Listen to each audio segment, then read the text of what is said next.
पति भी इस्तेमाल कर सके और भी दुखी सफाई बड़ा बनाएंगे नया गाला नो रास्ट्रो आपका हर पल चमके।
हेलो हेलो, नीतू आवाज आ रही है?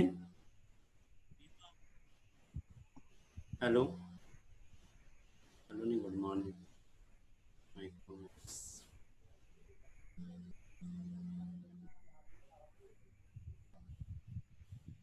आवाज आ रही है सभी को? मोहित आवाज आ रही है? अब आ रही है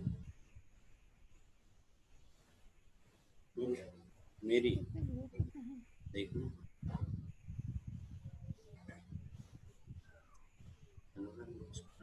कर पे ऐड करके क्या करूँगा?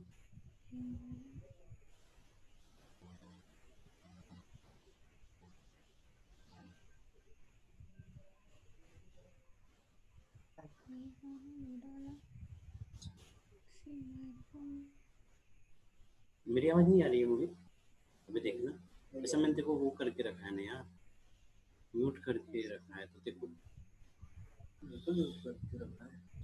नहीं तो नहीं है। ऐड है। मेरी आवाज नहीं आ रही? नहीं, बड़ा आवाज सर पढ़ा रहे हो क्या कर क्या रहे हो? Hello hello hello,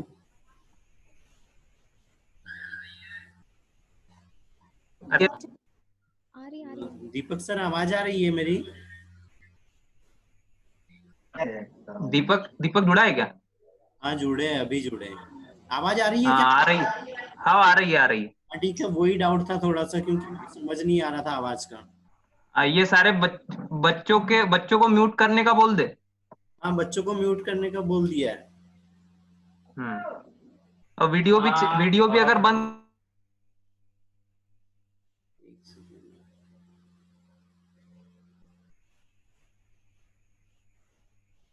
Bhanu sir गायब हो गए। हाँ भानु सर, वो बंद करना हो तो कर दो, मतलब वीडियो अपने बंद कर दो, बिना वीडियो के तो डेटा नहीं लगेगा ज्यादा। हाँ वो मैंने बोल दिया, बच्चों को सबने लगभग कर दिया है, बस 1 या 2 लोग जी बचे। मालवी सर, आप जैसा बोलेंगे वैसे आदेशों का पालन हाँ जी, होगा, चिंता मत करिए जी। हाँ जी सर, धन्यवाद। जी चालू सर, करो सर, ठीक है। रिकॉर्ड कर रहे हैं हम। हाँ सर, ठीक है।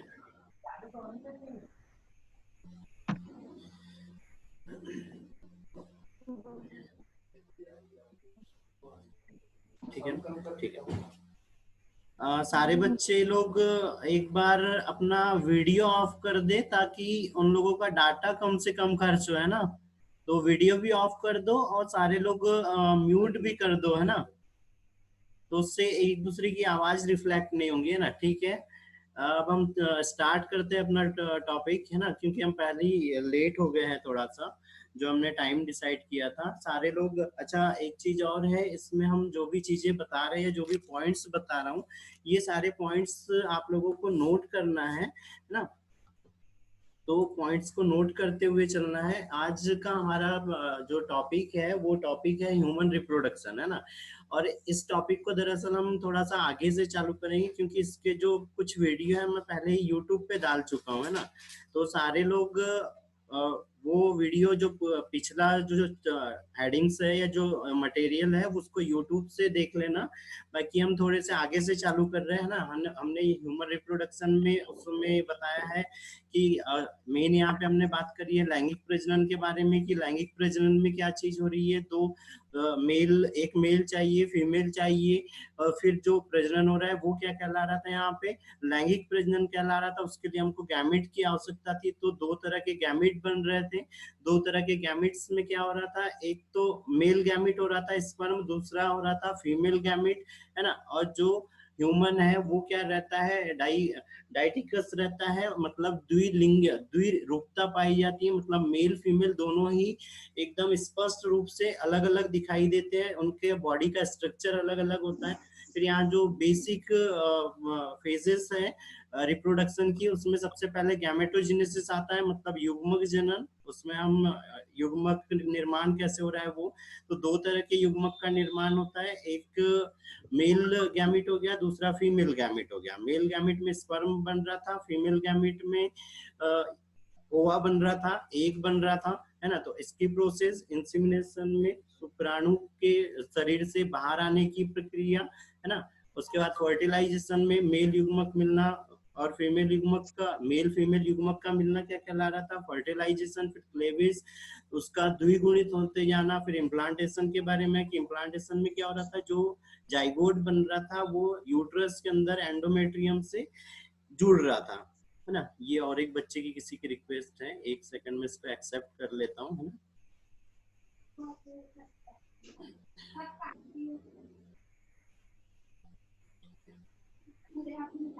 ठीक है। फिर है प्लेसेंटिएशन। प्लेसेंटिएशन में क्या चीज हो रही थी, जो प्लेसेंटा, जो यहाँ पे जाइगोट का इम्प्लांटेशन हो रहा था एंडोमेट्रियम में, उसके साथ में प्लेसेंटा बन रहा था, जो बेबी को मदर के साथ में फिजिकली मेंटली जोड़ के रख रहा था ना। गैस्ट्रुलेशन, उस भ्रूण या उस जाइगोट का और ज्यादा उसमें विकास होते रहता है ना। फिर ऑर्गेनाइजेशन, इसमें क्या चीज हो रहा था, ऑर्गेनोजेनेसिस में बेबी के जो शरीर है उसका विकास प्रारंभ हो जाता है और उसमें ऑर्गन का निर्माण होने लग जाता है ना। फिर लास्ट में पिट्यूशन या इसी को गैस्ट्रेशन भी बोलते हैं।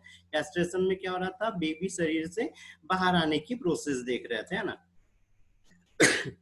फिर male reproductive system. Male reproductive system में क्या चीज हो रही थी, यहाँ पर हमको मेन जो याद रखना है, टेस्टिस के लिए याद रखना है। टेस्ट, 1 सेकंड, और एक बच्चे की रिक्वेस्ट है ना। टेस्टिस याद रखना है। ये क्या है, प्राइमरी सेक्स ऑर्गन है जिसके अंदर में गैमेट का फॉर्म हो रहा है या गैमेट का जिसके अंदर में निर्माण हो रहा है ना। फिर फीमेल रिप्रोडक्टिव सिस्टम।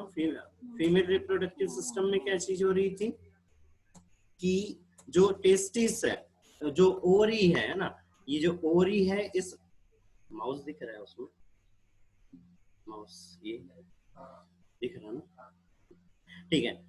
जो ओरी हो रही है वो प्राइमरी सेक्स ऑर्गन है। बाकी यहाँ पर ये जो फैलोपियन ट्यूब हो गई, यूट्रस हो गया, एंडोमेट्रियम हो गया, सर्विक्स हो गया, वेजाइना, ये सब क्या रहते हैं, सेकेंडरी सेक्स ऑर्गन रहते हैं ना। तो हमको मेनली याद रखना है फीमेल रिप्रोडक्टिव सिस्टम में ओरी, जिसके अंदर में युग्मक का निर्माण होता है। फिर ये ओरी की आंतरिक संरचना है ना। आंतरिक संरचना में क्या चीज हो रही थी, जब बेबी फॉर्म हो रहा था, जब गर्ल्स बेबी मदर के पेट में ही रहता है, उसी टाइम से ओरी के अंदर में यहाँ पे फॉलिकल बनने लग जाते हैं, और ये फॉलिकल ही विकसित होके यहाँ पे ग्राफियन फॉलिकल बनाते हैं, और इस ग्राफियन फॉलिकल के अंदर में ओवा का निर्माण हो जाता है, और ये ओवा ओवुलेशन के द्वारा बाहर निकल जाता है। मेरे पास एक रैम पड़ी है, 2 GB की चाहिए होंगे तो बता देना। एक सेकंड बेटा, ठीक है, किसी ने माइक हटा दिया था ना। ठीक है, तो ये जो ओवा है, ये क्या हो रहा है यहाँ पे, ओवुलेशन के द्वारा इस ओवरी से बाहर आ रहा है, और लास्ट में कार्पस ल्यूटियम बच जाता है, जिसके अंदर में ब्लीडिंग स्पॉट बचते हैं ना। तो ये हमको याद रखना है कि ओवुलेशन के द्वारा ये जो ओवा बाहर आ रहा है, ये क्या हो रहा है, सेकेंडरी स्टेज में रहता है ना, ये है ना, जो ओवुलेशन हो रहा है, और जो ओवा या oocyte जब बाहर आ रहा है, तो ये क्या हो रहता है, सेकेंडरी स्टेज में रहता है, या इसको क्या बोलते हैं, सेकेंडरी oocyte भी बोलते हैं ना। ठीक है, यहाँ तक का हमने YouTube पे डाल चुके थे, यहाँ तक का मैटर। अब जो है हम यहाँ पे गैमेटोजेनेसिस देख रहे हैं। गैमेटोजेनेसिस में क्या चीज हो रही थी, दो चीजें हो रही थी। एक तो स्पर्मेटोजेनेसिस हो रहा था, शुक्राणु का निर्माण हो रहा था, दूसरा oogenesis हो रहा था, जिसमें अंडाणु का निर्माण हो रहा था, है ना। तो यहाँ पर स्पर्मेटोजेनेसिस हो रहा है ना। तो स्पर्मेटोजेनेसिस कहाँ पर हो रहा है, टेस्टिस के अंदर हो रहा है, और टेस्टिस के अंदर कहाँ पर होता है, टेस्टिस के अंदर में जो सेमिनिफेरस ट्यूब्यूल्स रहती है, जो कुंडलित नलिकाएं रहती है, उसमें होता है, और उसके अंदर में यहाँ पर इपिथेलियल सेल रहती है ना, और यही इपिथेलियल सेल आगे चल के समसूत्री विभाजन माइटोसिस कर रही है। ये यहाँ पे क्या हो गई, अब ये जो सेल है, ये क्या है, यहाँ पे इपिथेलियल सेल है, प्राइमरी इपिथेलियल है। ये कहाँ पर है, सेमिनिफेरस ट्यूब्यूल में है। तो ये भी याद रखना है कि जो शुक्राणु का निर्माण प्रारंभ हो रहा है, वो कहाँ से हो रहा है, जो सेमिनिफेरस ट्यूब्यूल है उसके अंदर में हो रहा है, वहां की जो जर्म सेल या जो जनन कोशिकाएं है, उससे हो रहा है ना। तो यहाँ पर जो ये सेल, जो जर्म सेल है, ये क्या कहलाती है, स्पर्मेटोगोनिया कहलाती है ना।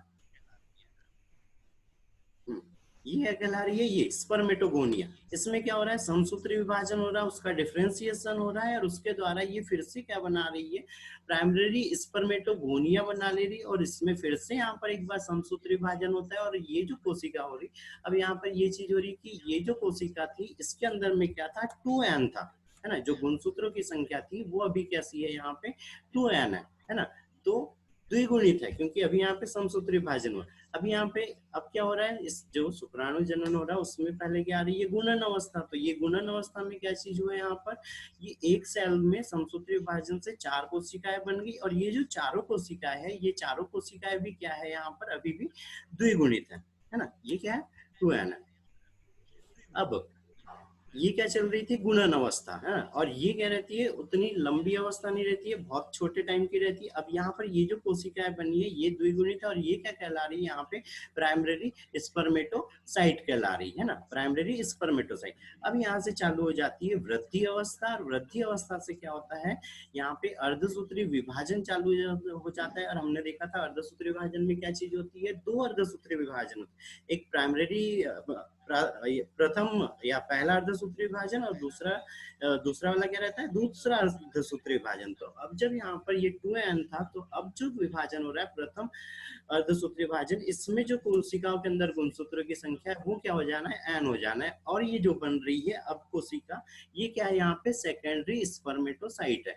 जब सेकेंडरी स्पर्मेटोसाइट्स फिर से एक बार विभाजित हो रहा है, और यहाँ पर फिर से उससे कोशिकाएं बन रही, तो ये भी कैसी बन गई, अब यहाँ पे n बन गई, है ना, अगुणित होगी। फिर अब जब दूसरा अर्धसूत्री विभाजन हो गया, तो अभी तक ये क्या कहला रहा था, यहाँ पे प्राइमरी ये क्या था, प्राइमरी स्पर्मेटोसाइट। एक सेकंड को यहाँ ड्रॉ के लिए चाहिए, ठीक है। फिर क्या बन रहा है, यहाँ पे सेकेंडरी स्पर्मेटोसाइट बन रहा। अभी सेकेंडरी स्पर्मेटोसाइट के बाद में क्या हो रहा है, इसमें तीसरी अवस्था चालू होती है, परिपक्वन अवस्था। अब ये जो बने हैं ये क्या है, शुक्राणु ही है, लेकिन ये क्या कहलाते हैं, स्पर्मेटिड कहलाते हैं, क्योंकि अब ये गोल है, अचल है। दूसरी चीज ये भी याद रखना है कि जो एम्फीबियन रहते हैं उसके अंदर में जो शुक्राणु रहते हैं वो थोड़े से बड़े रहते हैं, है ना, आकार में अलग अलग रहते हैं, है ना।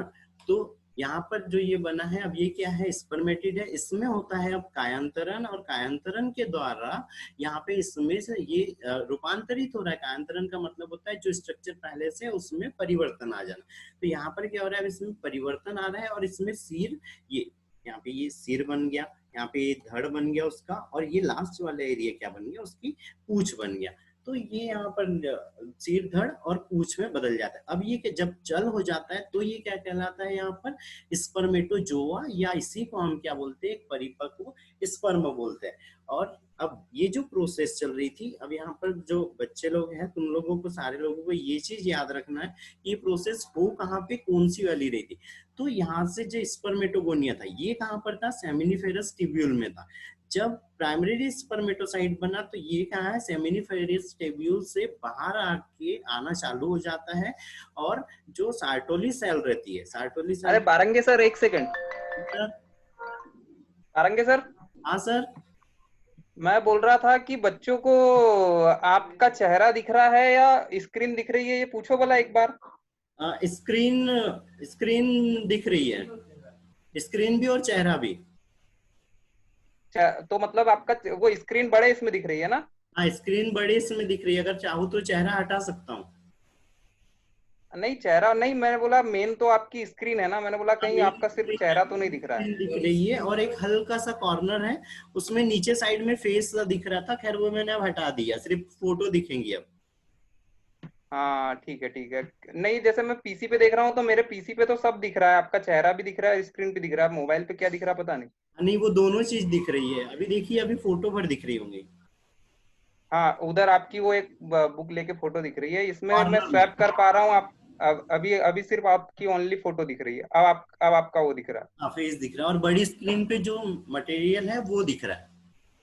हाँ चलिए ठीक है, कंटिन्यू कीजिए, मैं बंद कर रहा हूँ, है ना। जी सर, मैं जा रहा हूँ पढ़ाई आप। हाँ मैं ओके बंद कर रहा हूँ, है जी। ना। हाँ।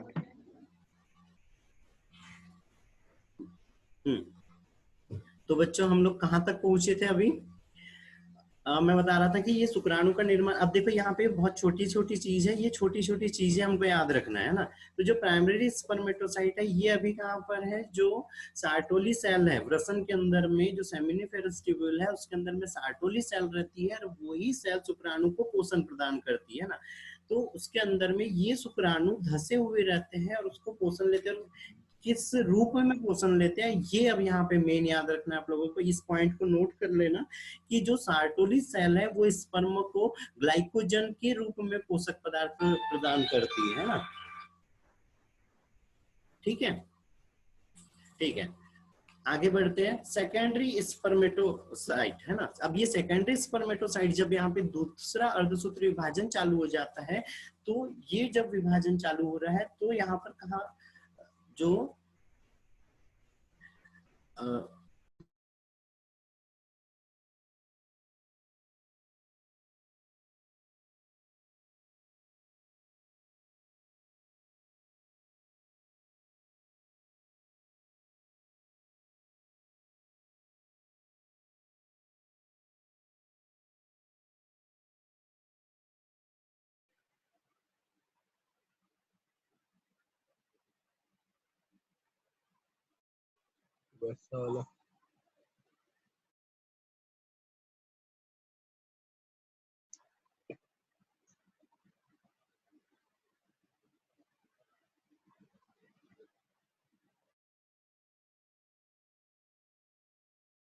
वैशाली,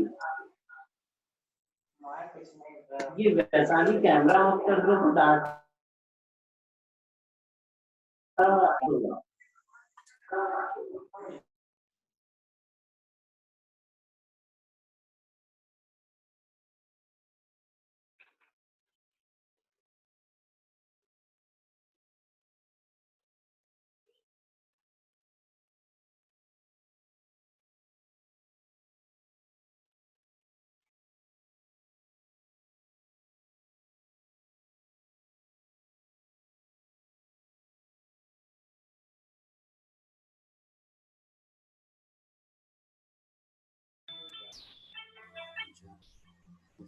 अब जा हाँ, ये व्रसन है ना, व्रसन के अंदर में क्या चीज हो रही थी, यहाँ पे ऐसे सेमिनिफेरस ट्यूब्यूल थे, है ना, सारी की सारी सेमिनिफेरस ट्यूब्यूल क्या हो रही थी, यहाँ पर आके ऐसे मिक्स हो रही थी, है ना, और इस स्थान को हम क्या बोल रहे थे, यहाँ पे रेट ऑफ टेस्टिस बोल रहे थे, और यहीं से फिर क्या हो रहा था, एपिडिडाइमिस बन रहा था, और इस एपिडिडाइमिस के बाद ऐसे क्या चले जा रही थी, ये शुक्रवाहिनी या वास डिफरेंस जा रही थी, है ना, इसी से। तो अब जो ये शुक्राणु इस अवस्था में से यहाँ स्पर्मेटिड या सेकेंडरी स्पर्मेटोसाइट वाली, तो वो शुक्राणु कहाँ पर है, यहाँ पर उपस्थित है अभी, है ना, रेट ऑफ टेस्टिस में उपस्थित है ना, यहाँ पे। अब लास्ट स्टेज आ रही है यहाँ पे स्पर्मेटोजोआ। तो ये जो स्पर्मेटोजोआ बना या स्पर्म बना, ये कहाँ पर आ गया, इस सेमिनिफेरस, ये जो वास डिफरेंस है इसके अंदर में आते तक पूरी तरह से परिपक्व हो जाता है। इस तरह से यहाँ पे शुक्राणु जनन की प्रक्रिया पूरी होती है ना। अब यहाँ पे जो शुक्राणु जनन हुआ, इसमें ये चीज याद रखना है कितना टाइम लगा, है ना। तो जो शुक्राणु जनन है उसमें टाइम लगता है टोटल 72 आवर्स, है ना। अब ये शुक्राणु बनने के ऊपर भी निर्भर करता है कि कितनी देर में बन रहा है, किस तरह के बन रहे हैं। अगर हेल्दी पर्सन है तो 74 आवर्स में एक शुक्राणुओं का निर्माण हो जाता है। दूसरी चीज याद रखना है, ये जो सीक्वेंस में बन रहा है ना, तो यहाँ पर ये जो सीक्वेंस है, ये सीक्वेंस याद रखना है कि सबसे पहले स्पर्मेटोगोनिया बनता है। स्पर्मेटोगोनिया के बाद में यहाँ पे सेकेंड टाइम पे प्राइमरी स्पर्मेटोसाइट बनता है। प्राइमरी स्पर्मेटोसाइट के बाद में यहाँ पे ये सेकेंडरी स्पर्मेटोसाइट बनता है। सेकेंडरी स्पर्मेटोसाइट के बाद स्पर्मेटिड बनता है, और लास्ट में यहाँ पे ये स्पर्मेटोजोआ या स्पर्म बनता है। ठीक है, ठीक है। अब दूसरी चीज, ये क्या था यहाँ पे, शुक्राणु जनन। दूसरा है अब यहाँ पे अंडाणु जनन, है ना। तो अंडाणु जनन का मतलब क्या हो रहा है कि अंडाणु का निर्माण हो रहा है ओवरी के अंदर में, तो वो प्रक्रिया क्या कहला रही है, अंडाणु जनन, है ना। अब इसमें भी सेम ऐसी चीज हो रही है। यहाँ पर क्या रहती है, जो ओवरी रहती है उसमें एपिथेलियल कोशिकाएं रहती है, और यही क्या कहलाती है, जर्म सेल कहलाती है या जनन कोशिकाएं कहलाती है। अब इसमें सेम जैसे शुक्राणु जनन में हो रहा था, ये जैसे शुक्राणु जनन इस साइड में हो रहा था, वैसे ही क्या हो रहा है, यहाँ पर भी पहले समसूत्री विभाजन हो रहा है, और समसूत्री विभाजन से उसमें डिफरेंशिएशन हो रहा है। और यहाँ पर भी जैसे उस साइड में अभी द्विगुणित कोशिकाएं थी, तो यहाँ पर भी क्या है, ये जो यहाँ पे ऊगोनिया है, ये भी क्या है, अभी 2n है। ठीक है, यहाँ पे भी प्राइमरी साइड बना, तो ये भी क्या है, यहाँ पे 2n है। अब जब यहाँ पे दूसरी अवस्था आ जाती है, वृद्धि अवस्था या परिपक्व, ये क्या थी, गुणन अवस्था। अब क्या है, वृद्धि अवस्था। वृद्धि अवस्था में क्या हो रही, ये जो यहाँ पे ऊगोनिया था, इससे जो प्राइमरी oocyte बना, उसके आकार में वृद्धि होती है। वृद्धि होके क्या हो रहा है, ये क्या है, आकार में वृद्धि हो रही है, और आकार में वृद्धि होके ये एक जो ऊगोनिया है, ये ऊगोनिया आकार में वृद्धि कर लेता है, और वृद्धि करके यहाँ पे ये सेकेंडरी अर्धसूत्री विभाजन के द्वारा काय में परिवर्तित हो जाता है, सेकेंडरी oocyte में। साथ में अब ये जो सेकेंडरी oocyte बना है, ये सेकेंडरी oocyte क्या कर रहा है कि ये जो सेकेंडरी oocyte बना, ये सेकेंडरी oocyte है, और ये क्या है, यहाँ पे फर्स्ट पोलर बॉडी है ना। तो ये जो यहाँ पे प्राइमरी oocyte था, इसके दो तरह की कोशिका बनी। तो एक में कोशिका द्रव्य ज्यादा चले जाता है, और एक में कोशिका द्रव्य कम चले जाता है। तो जिसमें कम चले जाता है उसमें गुणसूत्रों की संख्या उतनी ज्यादा नहीं रहती है, बहुत कम रहती है। और यहाँ पर क्या हो रहा है, गुणसूत्रों की संख्या n हो गई। अभी तक क्या चल रहा था, 2n चल रहा था। तो अब यहाँ ये जो सेकेंडरी oocyte बना है, इसमें गुणसूत्रों की संख्या n हो गई। फिर यहाँ पे जो दूसरा अर्धसूत्री विभाजन हो रहा है, उससे भी जो गुणसूत्र की संख्या है वो क्या हो गई है, यहाँ पे n हो जाती है ना। मतलब वो कैसे हो जाता है, अगुणित हो जाता है ना। अब ये और एक बार यहाँ पे विभाजित हो रहा है, और एक यहाँ पे सेकेंडरी पोलर बॉडी बनी है ना। तो ये जो सेकेंडरी पोलर बॉडी बनी है, ये और इस वाली, इसमें भी और एक विभाजन होता है, और यहाँ पर क्या हो जाती है, ये एक पोलर बॉडी, ये दूसरी पोलर बॉडी है। तो टोटल कितनी हो गई है, 3 पोलर बॉडी। अब यहाँ पे जो याद रखने वाली,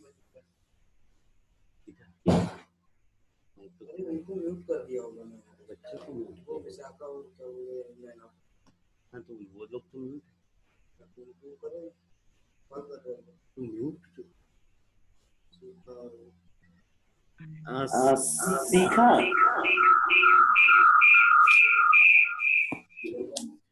सीखा को आवाज नहीं आ रही है क्या?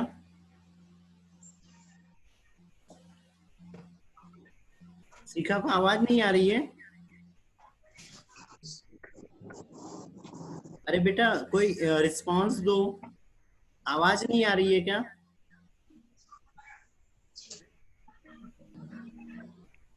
नैना को भी नहीं आ रही। शिखा, नैना,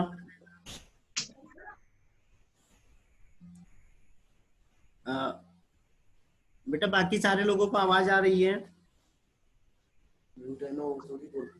हटा दिया म्यूट से।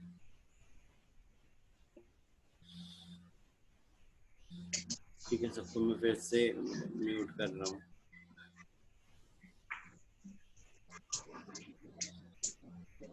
ये तो फोन लगा तो सब कुछ, पर मेरे इस पे फोन आएगा तो नेट कट जाएगा बेटा।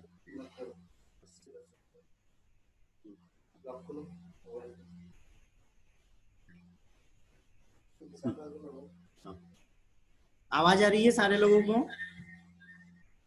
एक बार मेरे को रिस्पांस दे दो, हाथ दिखा दो।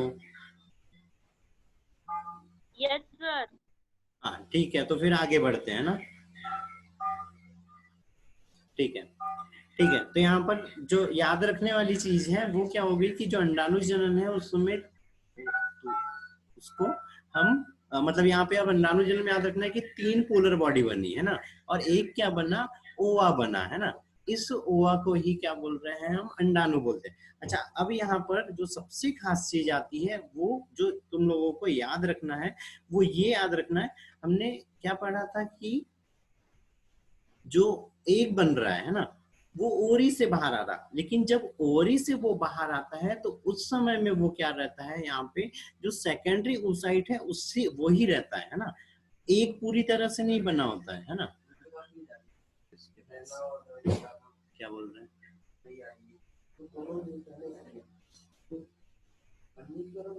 नहीं तो अनम्यूट का मतलब तो ये हो जाएंगी कि उनकी आवाज मेरे को आने लगेगी, तो अपनी आवाज थोड़ी वो करना है। अरे तो उन लोग वो नहीं किया है ना, ऑडियो स्टार्ट नहीं किया। उन्होंने ऑडियो स्टार्ट, बेटा किसने किसने सीखा और हर्षा है ना। तुम लोग जो ऑडियो का ऑप्शन आ रहा है ना उस ऑप्शन को ऑन करो, इसीलिए तुम लोगों के पास आवाज नहीं आ रही।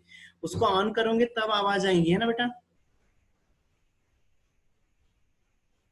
जो ऑडियो का ऑप्शन आ रहा होगा तुम लोगों के मोबाइल की स्क्रीन पे, एक सेकंड मेरे को मोबाइल में देखने दो, जो राइट साइड में आता है वहां पर जो एक हेडफोन का सिंबल बना हुआ उस पे टच करो तो उससे फिर आवाज बाहर आने लगेगी।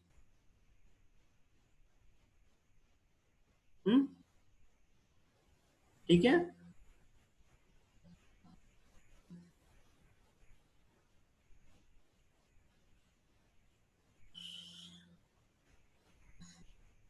ये इस वाले फोन पे मैं कॉल अटेंड नहीं कर पा रहा हूँ, किसका, सीखा और हर्षा का है ना, क्योंकि इससे नेट कनेक्ट है बेटा। अगर मैं कॉल अटेंड करूंगा तो नेट हट जाएगा ना, इसीलिए। तो थोड़ा सा वो जो माइक का सिंबल आ रहा है उस पे टच करके देखो, बाहर साइड आवाज आने लगेगी। मैंने इधर से सारे लोगों को अलाउ कर दिया है, आवाज जाएंगी उन लोगों को।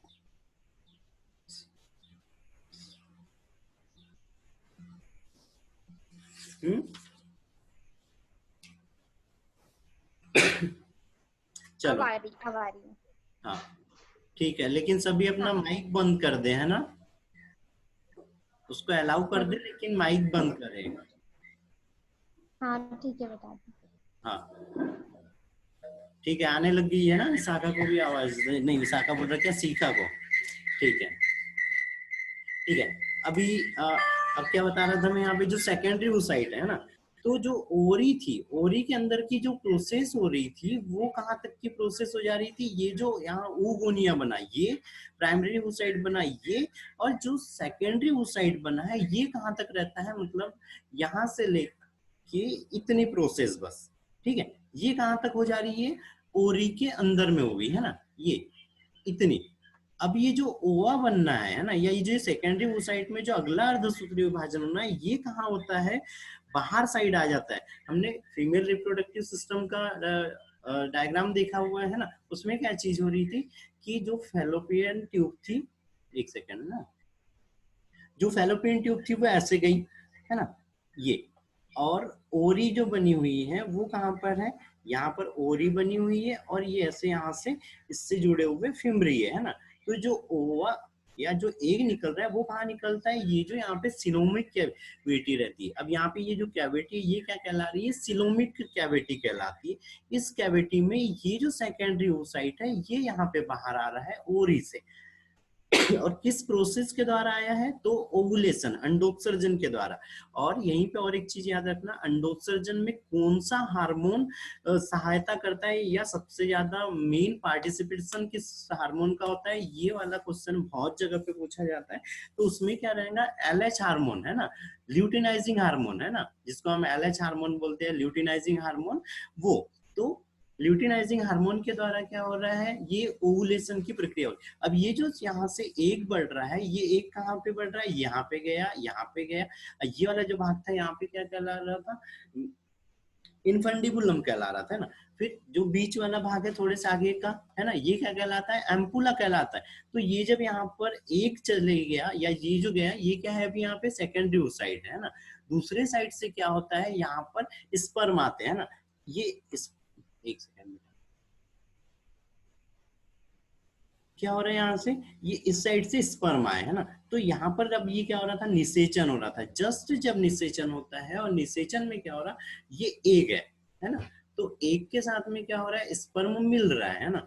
जब स्पर्म यहाँ पे कनेक्ट होता है तब ये जो सेकेंडरी ओसाइट है इसमें दूसरा अर्धसूत्रीय विभाजन होता है। तो यहाँ सबसे ज्यादा याद रखने वाली चीज क्या है, सेकेंडरी ओसाइट है उसमें कब वो एग में बदलता है। तो कब बदलता है, जब उससे स्पर्म कनेक्ट हो जाता है, जब निषेचन होने वाला रहता है तब। ठीक है, ये चीज सबसे ज्यादा याद रखना है। दूसरी चीज याद रखना है, तो क्या याद रखना है, हार्मोन। तो कौन सा हार्मोन था, LH हार्मोन। तो ये एक कहाँ पे बन रहा है, ये इस फैलोपियन ट्यूब के जब एम्पुला वाले भाग में निषेचन आ रहा है, निषेचन हो रहा है तब। ठीक है, इतना क्लियर है।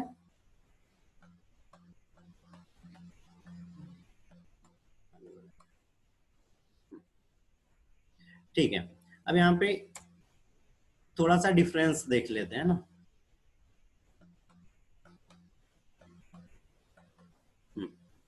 ठीक है, डिफरेंस है ना। तो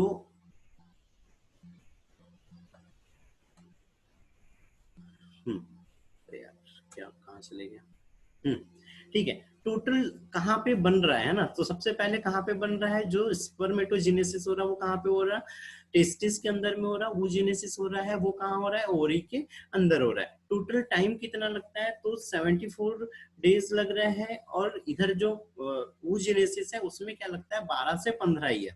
12 से 15 ईयर मतलब क्या चीज हो रही थी, जब ये 12 से 15 ईयर कब से काउंट हो रहा था, मतलब ये 12 से 15 जब गर्ल्स बेबी मदर के पेट में रहती है, जब उसका भ्रूणीय विकास होता है, उसी टाइम जब छठवां महीना चलता है उसके विकास का, उसी टाइम से ओरी के अंदर में यहाँ पे एग बनना चालू हो जाते हैं ना। तो ये जो एग बन रहा है ये कब से बन रहा है, भ्रूणीय विकास के दौरान से ही बनना चालू हो जाते हैं ना। और जब मैचुरेशन अवस्था आती है 12 से 13 अवस्था, जब यौन आरंभन होता है, उस समय में जब पूरी तरह से प्रजनन अंग विकसित हो जाते हैं, तब वो ओवुलेशन या मेंस्ट्रुअल साइकिल चालू होता है। और उसमें फिर ओवुलेशन के द्वारा एक बाहर आ जाता है ना। फिर ग्रोथ फेज याद रखना है, स्पर्मेटोजेनेसिस में थोड़ी छोटी रहती है और oogenesis में लंबी रहती है। योग सिंथेसिस बताया था, जो कि जब शुक्राणुओं का निर्माण हो रहा है तो वो कहाँ पे रहते हैं, सार्टोली सेल से पोषण प्रदान करते हैं। यहाँ पे कोई उसके अंदर में योग का निर्माण नहीं होता है ना। और सार्टोली सेल से किसके द्वारा प्राप्त करते हैं, ग्लाइकोजन के द्वारा ये अपना भोजन या पोषण प्रदान प्राप्त कर रहे हैं ना। दूसरी चीज, जब एग बन रहा है तो उसके चारों ओर में फॉलिकल सेल बनती है। अच्छा, अभी हम स्ट्रक्चर देखेंगे तब देख लेंगे। और ये है ना, फॉलिकल सेल बनती है, उससे भोजन वो अपना पोषण प्राप्त करता है ना। पोलर बॉडी, शुक्राणु जनन में याद रखना है, यहाँ पे पोलर बॉडी नहीं बन रही है, इस साइड में 2 या 3 पोलर बॉडियां बन जाती है ना।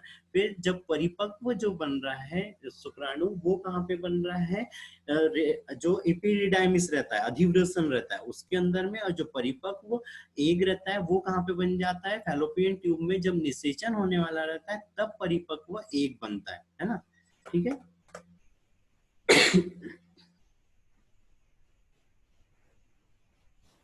ठीक है, आगे बढ़ते हैं अब। ये हम स्ट्रक्चर की बात कर रहे थे अभी, है ना। तो स्ट्रक्चर में क्या चीज हो रही है, पहले हम यहाँ पे अंडाणु का देख लेते हैं। तो अंडाणु में क्या चीज हो रही है, ये जो है बाहर साइड में यहाँ पे फॉलिकल सेल रहती है, यही क्या करती है, अंडाणु के को पोषण प्रदान करती है, उसको सूखने से बचाती है, आगे की ओर वृद्धि करने में मदद करती है। फिर यहाँ पे अंदर साइड से एक प्लाज्मा मेम्ब्रेन, ये क्या हो गया, ये तो न्यूक्लियस हो गया। और ये न्यूक्लियस कैसे है, इसके अंदर में क्या चीज दिख रहा है मामा, ये वाला अभी दिख रहा है एक पे, ठीक है ठीक है, थोड़ी सी शायद नेट की दिक्कत आ रही थी इसीलिए। ठीक है, तो ये क्या है, न्यूक्लियस है। और ये कैसा हो गया है, यहाँ पे जो ये एक बना है, ये भी कैसा है, अभी एन है। जो एक साइड में यहाँ पे शुक्राणु है, इसका जो न्यूक्लियस है वो भी क्या है, एन है, मतलब अगुणित है ना। दोनों ही कैसे है, युग्मक दोनों अगुणित।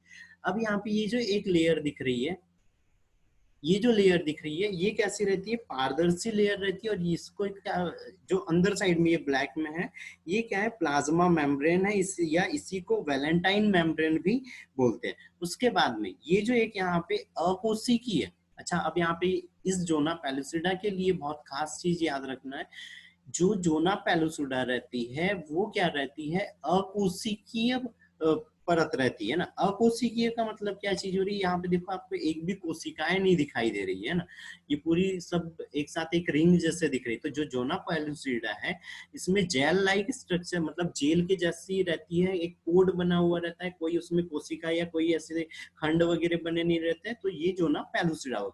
फिर सबसे बाहर में क्या चीज है, यहाँ पे कोरोना रेडिएटा है। और यही कोरोना रेडिएटा में यहाँ पे त्रिभुजाकार या अनियमित आकार की कोशिका, जैसे यहाँ पे देखो सारी की सारी कोशिकाएं कैसे अनियमित आकार की, एक जैसे आकार की नहीं है। तो अनियमित आकार की कोशिकाएं रहती है। और ये जो परत बन रही है, यही क्या है, कोरोना रेडिएटा। और ये सबसे बाहरी परत है, और इसी में क्या रहता है, पोषक पदार्थ जमा रहता है। और यही पोषक पदार्थ उसको, जो शुक्राणु है, उसको पोषण प्रदान करने का कार्य करता है। ठीक है, इतना ठीक है। यहाँ पे जो चीज याद रखना है वो याद रखना है, जोना पेलुसिडा, है ना, ये कैसी रहती है, अकोशिकीय स्ट्रक्चर है। ठीक है, अकोशिकीय। ठीक है, दूसरा स्ट्रक्चर देखते हैं अब यहाँ पे स्पर्म का। तो स्पर्म में क्या चीज हो रही है, यहाँ पे ये 3 भाग में बटा हुआ है ना। 3 भाग में बटा हुआ है कैसे, ये सारे लोगों को पता है, सिर, धड़, और ये क्या है, पूंछ हो गई। सिर मेन चीज यहाँ पे याद रखना है, एक्रोसोम, सबसे सर वाला भाग एक्रोसोम, जिसमें गोल्जी कॉम्प्लेक्स रहते हैं। और इसी के अंदर में दो यहाँ पे एंजाइम रहते हैं ना। ये एंजाइम क्या कहलाते हैं, एक हाइलुरिडिनेज एंजाइम। सारे लोग नोट कर लेना कि एक्रोसोम के अंदर में हाइलुरिडिनेज एंजाइम तथा प्रोटीनेज एंजाइम रहता है। हाइलुरिडिनेज एंजाइम, दूसरा प्रोटीनेज एंजाइम, है ना। ये क्या है, दोनों ही हाइलुरिडिनेज एंजाइम और प्रोटीनेज एंजाइम, ये दोनों ही पाचक एंजाइम है, जो यहाँ पर एक्रोसोम के अंदर में रहते हैं और अंडाणु के अंदर में प्रवेश करने में इसको मदद करते हैं, है ना। ठीक है, अब यहाँ पे ऑब्जेक्टिव आते हैं कि एक्रोसोम किसका बना होता है। तो एक्रोसोम किसका बना हुआ है, गोल्जी कॉम्प्लेक्स का बना हुआ है। फिर ये भी पूछ लेते हैं कि एक्रोसोम में कौन सा हार्मोन, या हार्मोन नहीं, कौन से एंजाइम पाए जाते हैं। तो वो है हाइलुरिडिनेज एंजाइम और प्रोटीनेज एंजाइम, है ना। ये दो एंजाइम, और किस प्रकार के एंजाइम है, तो ये पाचक एंजाइम है, जो जब निषेचन होता है तो ये जो कोरोना रेडिएटा है उसके साथ में अटैच होकर यहाँ पर स्त्रावित होते हैं और इसको विघटित कर देते हैं, है ना। ठीक है, अब दूसरी चीज, यहाँ पर 2 सेंट्रियोल रहते हैं। तो एक कहाँ पर रहता है, हेड के पास में रहता है, और एक ये जो मिडिल पीस या जो नेक रहता है, नहीं, ये हेड हो गया, यहाँ पे एक सेंट्रियोल है, और दूसरा सेंट्रियोल यहाँ पर, इस डायग्राम में हम यहाँ पे शो नहीं कर पाए, ये तो दूसरा सेंट्रियोल यहाँ। तो ये क्या है, एक रहता है समीपस्थ सेंट्रियोल और एक रहता है दूरस्थ सेंट्रियोल, है ना। ये यहाँ पे क्रोमेटिन, जो यहाँ पे जो गुणसूत्र है, उनको जोड़े हुए रखते हैं, और अंदर जब जाते हैं तो विभाजन के दौरान क्रॉसिंग ओवर में मदद करते हैं। फिर ये मिडिल पीस है ना, मध्य भाग में क्या चीज हो रही है, यहाँ पे माइट्रोकांड्रिया उपस्थित रहते हैं, और यही वाला भाग या मिडिल पीस को ही क्या बोलते हैं, पावर हाउस एरिया भी बोलते हैं, क्योंकि इसमें क्या चीज है, यहाँ पर माइट्रोकांड्रिया है ना। और ये कैसे रहते हैं, जो माइट्रोकांड्रिया, जिसे यहाँ डायग्राम में देख रहे हैं सर्पिलाकार के बने रहते हैं, ठीक है। तो अब ये चीज भी नोट करो कि यहाँ पर जो माइटोकॉन्ड्रिया है वो कैसे रहते हैं, जो मेन उसकी जो एक्सिस रहती है, एक्सोनिमा जो रहती है, यहाँ पे एक छड़ जैसी संरचना दिख रही है ये, तो ये कहाँ है, यहाँ पर भी है, तो उसके कहाँ पर उपस्थित है, ये चारों ओर सर्पिलाकार में है ना। जो माइटोकॉन्ड्रिया उपस्थित रहते हैं मिडिल पीस में वो कैसे रहते हैं, सर्पिलाकार रहते हैं, है ना, ठीक है। फिर यहाँ पर एक और सेंट्रियोल उपस्थित रहता है जो इस मिडिल पीस के यहाँ पे लास्ट में रहता है ना। तो ये जो दूसरा सेंट्रियोल है ये कैसा है, इस सेंट्रियोल को क्या बोलते हैं, रिंग सेंट्रियोल बोलते हैं ना। यहाँ पर ये जो लास्ट मिडिल पीस यहाँ से पूंछ चालू होती है उसको क्या बोलते हैं, रिंग सेंट्रियोल, है ना। और इस रिंग सेंट्रियोल का क्या कार्य है ये अभी तक पता नहीं लगाया गया है, तो ये चीज भी याद रखना कि जो सेंट्रियोल नीचे साइड रहता है वो क्या है, रिंग सेंट्रियोल। फिर बारी आती है यहाँ पे एक्सोनिमा, है ना, या ये जो बीच का भाग था ये अभी बताया था, ये यहाँ से चालू हो रहा था हेड के पास से एक्सोनिमा, और ये जो भाग है ये क्या है, यहाँ पे टैल है, पूंछ है। अब पूंछ में ये याद रखना है कि पूंछ किस प्रकार की होती है शुक्राणुओं की, तो हम बोलेंगे धागे के जैसे होती है, पतली होती है ना। तो वो चीज तो हो ही रही है। फिर हमने फ्लैजिला अगर देखा हो तो उसमें क्या व्यवस्था रहती है, 9+2 रहता है ना। 9+2 ट्यूब्यूल्स उपस्थित रहते हैं, माइक्रो ट्यूब्यूल्स इस फ्लैजिला के अंदर में। तो ये भी क्या है, एक तरह का फ्लैजिला है, तो इसके अंदर में जो माइक्रोट्यूब्यूल्स उपस्थित रहते हैं पूंछ में वो 9+2 की अवस्था में रहते हैं। जो बच्चे जो नीट वाले हैं या जो जीएनटी वगैरह वाले हैं ये चीज भी ये बहुत अच्छे से याद रखेंगे कि शुक्राणु की जो पूंछ रहती है उस पूंछ के अंदर में जो व्यवस्था रहती है फ्लैजिला में जो माइक्रोट्यूब्यूल्स है वो 9+2 की रहती है, ठीक है। अब ये तो हो गया शुक्राणु और अंडाणु की संरचना, है ना। दूसरी चीज, अब यहाँ पे थोड़ा सा कुछ पॉइंट्स सारे लोग नोट करते हुए चल लो, जो मैं अभी बोलते जा रहा हूँ, 1 मिनट में ये मिटा दूं थोड़ा सा, है ना।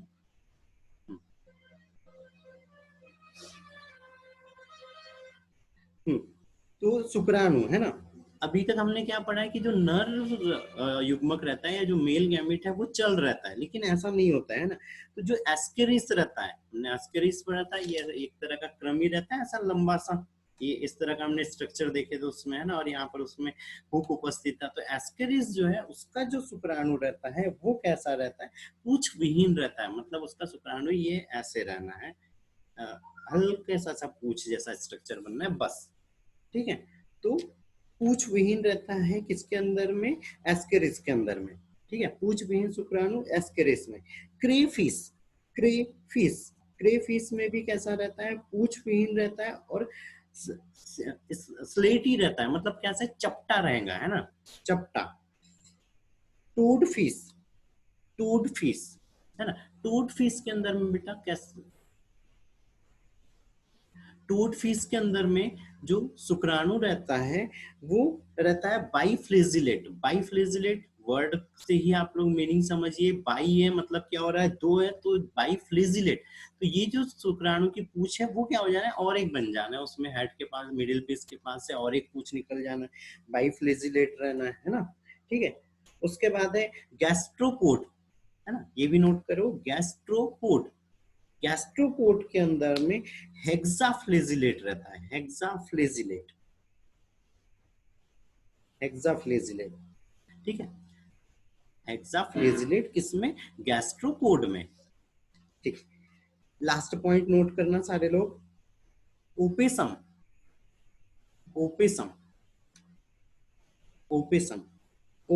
में सिर रहता है और उसके साथ में, जैसे यहाँ पे ये शुक्राणु हो गया तो इसका जो सिर है, इस सिर के पास से ऐसे बहुत सारी पूंछ निकल जाना है, बहुत सारी, है ना। ओपेसम में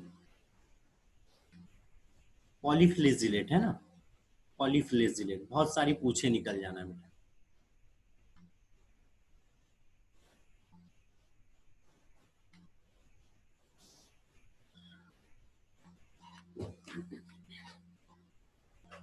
ठीक है। दूसरी, अब यहाँ पे और कुछ चीजें और थोड़ी सी और नोट करो, ये जो अंडाणु है, अंडाणु के अंदर में अंडाणु भी जो बन रहे हैं वो अलग अलग प्रकार के बनते हैं, तो बस एक ही दो बार याद रखो, एसीथल, जिसमें योग उपस्थित नहीं रहता है ना, एसीथल। और पॉलीसीथल, पॉलीसीथल में योग उपस्थित रहता है।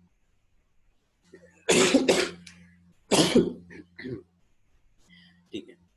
अच्छा, अब और एक चीज, हमने अंडे देखे हैं ना, अंडे कैसे रहते हैं? हमने मुर्गी का अंडा देखा है। मुर्गी का अंडा कैसा रहता है? कठोर रहता है, छिपकली है ना। उभयचर जीव या जो जलीय जीव है उनके कुछ के अंडे कैसे रहते हैं? एकदम सॉफ्ट रहते हैं, है ना। और जो पक्षी हो गए, सरीसृप हो गए, जैसे सांप हो गया, पक्षी हो गए, इनके अंडे कैसे रहते हैं? कठोर रहते हैं, कैल्शियम कार्बोनेट के बने हुए रहते हैं ना। तो ये क्या कहलाते हैं, है ना? तो क्लीडाइक, क्लीडाइक अंडे वे अंडे होते हैं। क्लीडाइक का मतलब ये होता है जो कठोर होता है, कठोर कवच जिसमें कैल्शियम कार्बोनेट का आवरण रहता है, वो वाले क्या कहलाते हैं? क्लीडाइक अंडे, है ना। और किस में होते हैं? सरीसृप के होते हैं, ऐसे पक्षियों के होते हैं और कीट के होते हैं। ठीक है। दूसरा टाइप आता है नॉन क्लीडाइक अंडे, है ना। नॉन क्लीडाइक अंडे, नॉन क्लीडाइक अंडे का मतलब जो जिसमें कैल्शियम कार्बोनेट का आवरण नहीं होता है, जिसमें रबर का आवरण, रबर के जैसे पदार्थ का आवरण रहता है, चर्मिल रहते हैं जो नरम रहते हैं। और इसमें उदाहरण में क्या आ जाते हैं? जो पानी में अंडे देते हैं और जो एम्फीबियन है ना, जैसे मेंढक हो गई, मछली हो गई, है ना।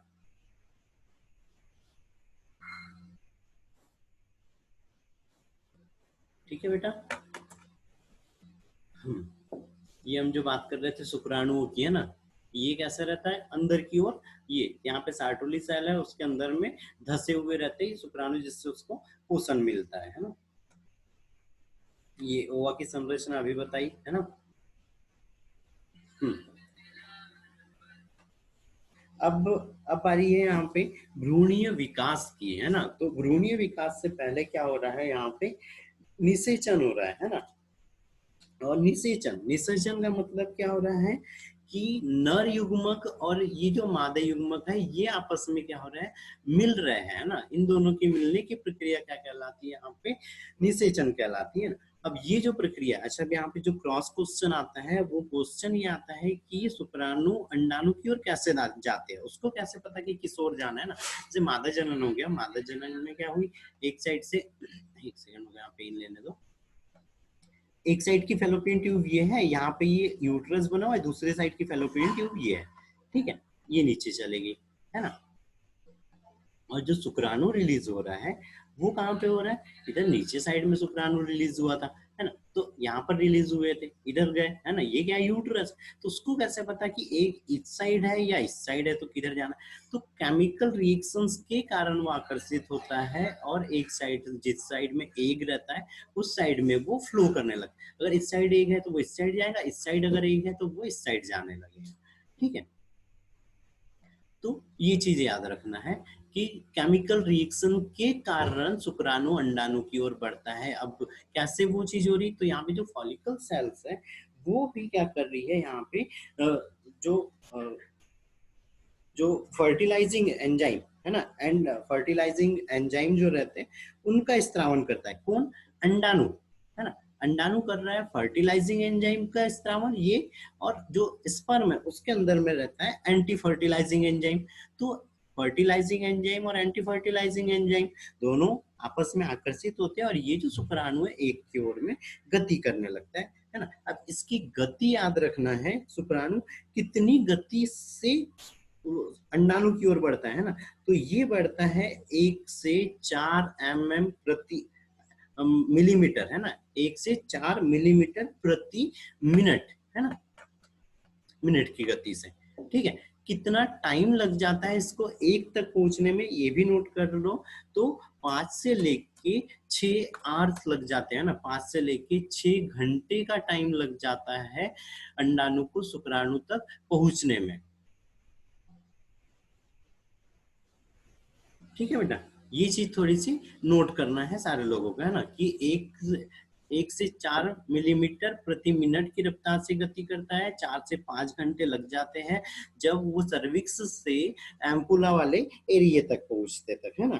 फिर दूसरी चीज, ये जो यहाँ पे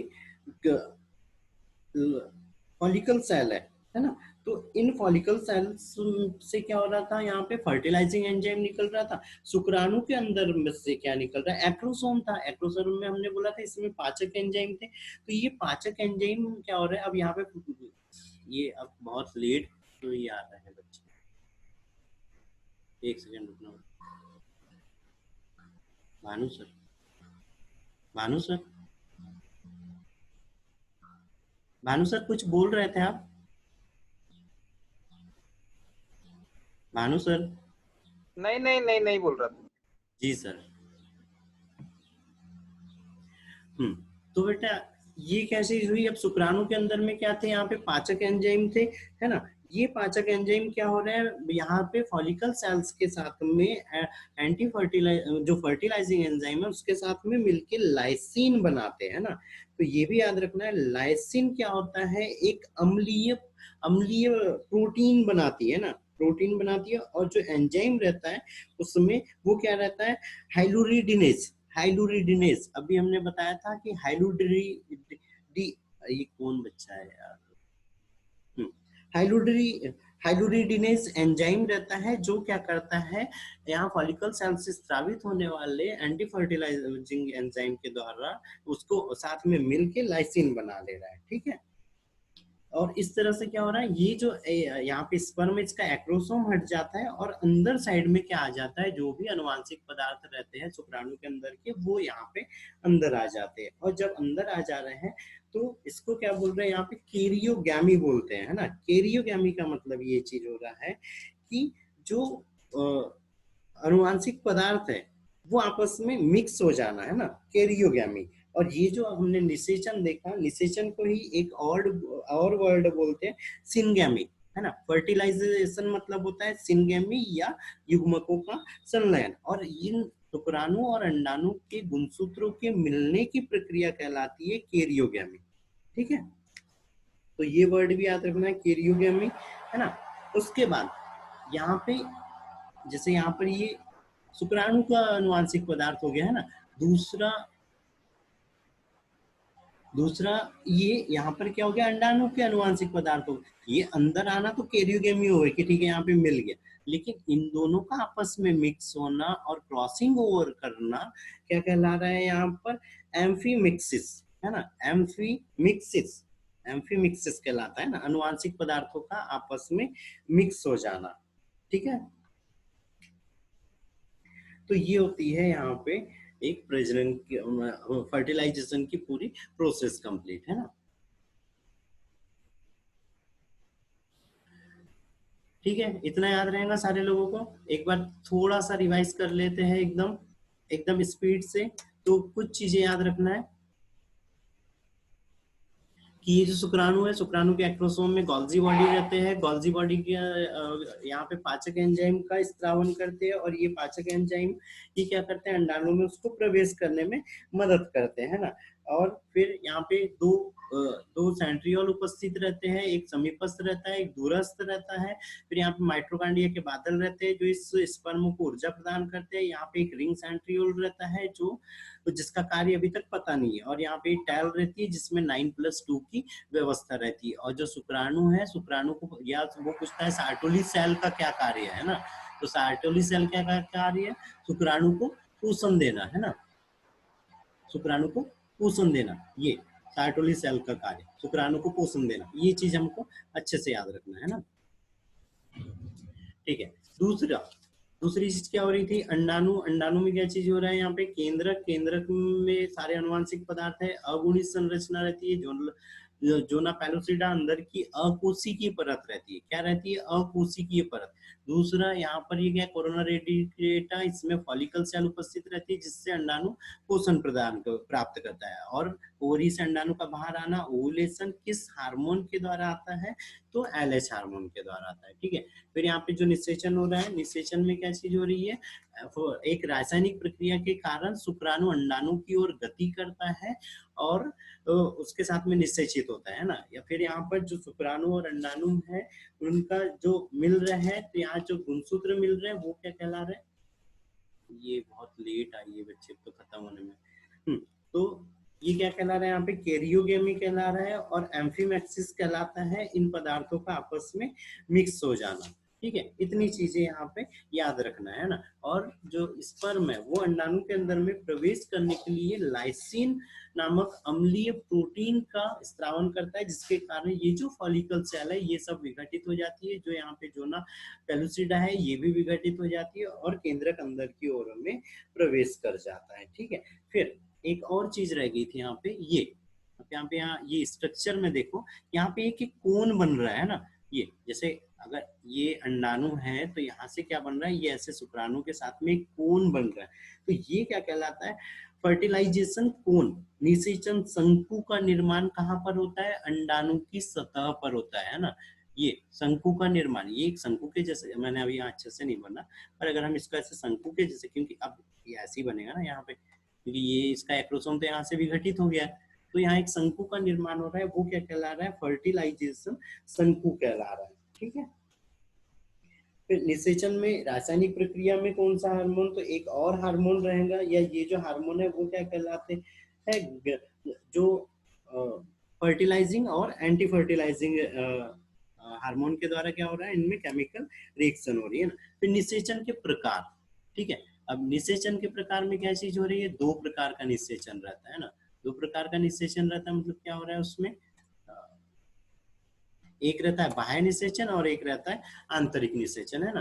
बाह्य निषेचन मतलब जो शरीर के बाहर हो रहा है वो वाला, और एक आंतरिक निषेचन जो क्या हो रहा है, शरीर के अंदर हो रहा है। बाह्य निषेचन किसके अंदर में होता है, जैसे इकाइनोडर्मेटा वाले जीव हो गए, है ना, मछली हो गई, उभयचर हो गई, मेंढक हो गए, और जो निम्न कोटि के जो कशेरुकी जीव है निम्न कोटि के, उनमें बाह्य निषेचन है ना, कि युग्मक शरीर के बाहर मिलते हैं। आंतरिक निषेचन जैसे उच्च कोटि के कशेरुकी हो गए, मनुष्य हो गया, लीवर फ्लूक हो गया, भेड़ हो गई, है ना। ये सब क्या है, आंतरिक निषेचन करने वाले, जिनके अंदर में अंदर के साइड में निषेचन होता है, युग्मक मिलता है। फिर ये मैंसन साइकिल हमारा पिछले टॉपिक्स वीडियो में हो चुका है, तो यहाँ पे मेन याद रखना है, ये LH हार्मोन, ये LH हार्मोन किस दिन स्त्रावित हो रहा है, तो 14वें दिन होता है, और काय में मदद करता है, ओवुलेशन में मदद करता है। ठीक है,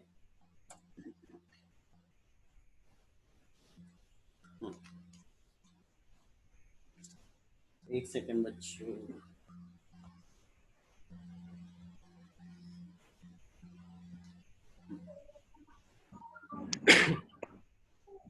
अच्छा मैंने सारे लोगों को अनम्यूट किया हुआ है अभी।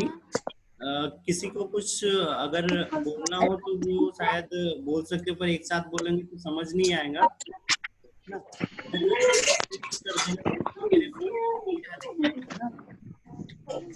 और ये नंदनी इतने लेट आ रही है,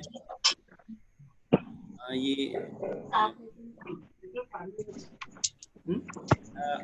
एक और चीज है, कल ये टॉपिक थोड़े से ही टाइम में खत्म हो जाएगा, तो उसके बाद में हम ऑब्जेक्टिव है, ऑब्जेक्टिव सॉल्व करेंगे, है ना। तो कोशिश करना सारे बच्चे लोग टाइम पर।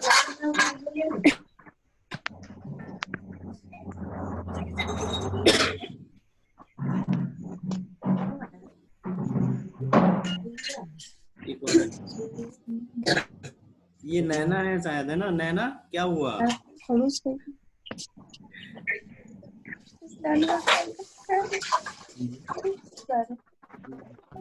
अगर कुछ बोलना है तो मैंने सारे लोगों को अनम्यूट कर दिया है, वो बोल सकते हैं अगर किसी को बोलना है कुछ तो।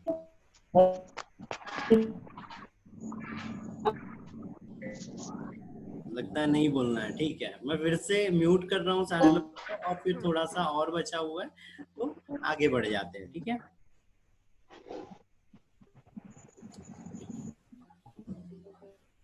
ठीक है, मैंने सारे लोगों को फिर से अनम्यूट कर दिया है ना। ठीक है, अब अभी तक क्या चीज हुई थी कि हमने, एक सेकंड और रुको,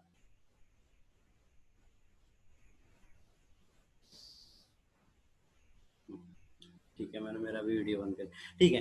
क्या हुआ था, ओवुलेशन हुआ था, है ना, और ओवुलेशन के बाद में क्या होता है, फर्टिलाइजेशन होता है। फर्टिलाइजेशन में अभी बताया था यहाँ पे ये अंडाणु शुक्राणु के अंदर में प्रवेश करने लगता है और शुक्राणु की जो बॉडी रहती है वो बाहर ही रह जाती है ना, अंदर साइड सिर्फ क्या जाता है उसका केंद्र।